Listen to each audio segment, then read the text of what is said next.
বন্ধুরা, এই খালি বালতি নিয়ে যখনই আমি সামনের দিকে যাচ্ছিলাম তখনই আমি এখানে একটি আইসক্রিমওয়ালার ঠেলা পেয়ে গেলাম। এবার এটাকে আমি যখনই অনেক সুন্দরভাবে দেখছিলাম তখনই আমার পছন্দ হয়ে গেল আর আমি এটাকে বালতির ভিতরে রেখে দিলাম। সামনে তাকাতে আমি একটি আর্মিদের জিপ গাড়ি দেখতে পেলাম। জিপ গাড়িটিকে অনেক সুন্দরভাবে দেখে আমার অনেক পছন্দ হয়ে গেল, তাই এটাকে আমি অনেক সময় নিয়ে দেখে বালতির ভিতরে রেখে দিলাম। এবার একটু সামনে তাকাতে আমি দেখতে পেলাম আরো একটি সুন্দর গাড়ি। আসলে এটা হলো একটি কিউট বোল্ডেজার। এই বোল্ডেজারটি আমার অনেক পছন্দ হয়ে গেল, কিন্তু এর সামনের দুইটি চাকা ছিল একদমই নষ্ট, কিন্তু কি আর করার, এটাকে আমি অনেক সুন্দরভাবে দেখে বালতির ভিতরে রেখে দিলাম। এবার একটু সামনে তাকাতেই আমি আরো একটি সুন্দর গাড়ি দেখতে পেলাম। এটা ছিল একদমই জঙ্গলের ভিতরে। হাত দিয়ে যখনই আমি এটাকে বাইরে বের করে নিয়ে আসলাম তখনই এটা আমার অনেক সুন্দর পছন্দ হয়ে গেল, তাই এটাকে আমি অনেক সময় নিয়ে দেখে বালতির ভিতরে অনেক সুন্দরভাবে রেখে দিলাম। এখন আমার কাছে মাত্র 4টি গাড়ি হয়ে গিয়েছে।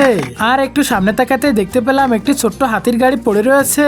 এবার আমি এখান থেকে এটাকেও উঠিয়ে নিলাম আর দেখতে পেলাম এটা তো অনেক সুন্দর একটি গাড়ি, তাই একদমই দেরি না করে এটাকে অনেক সুন্দরভাবে দেখছিলাম। সর্বশেষ এটাকে আমি অনেক সুন্দরভাবে ধরে নিয়ে বালতির ভিতরে রাখি। এখন আমার কাছে এখানে মাত্র 5টি গাড়ি রয়েছে।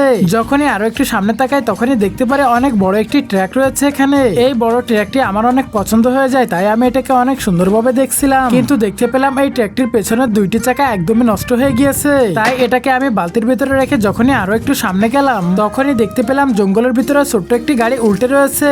আর এটাকে বের করে এনে দেখি এটা একটা পুলিশের গাড়ি। আমি এটাকে অনেক সুন্দরভাবে দেখলাম আর দেখা শেষে দেখতে পেলাম এটার পিছনের চাকা একদমই নষ্ট হয়ে গিয়েছে, তাই এটাকে আমি বালতির ভিতরে রেখে দিলাম। এবার বালতিটি নিয়ে একটু সামনে যেতেই দেখতে পারলাম জঙ্গলের ভিতরে একটি জেসিবি বসে রয়েছে।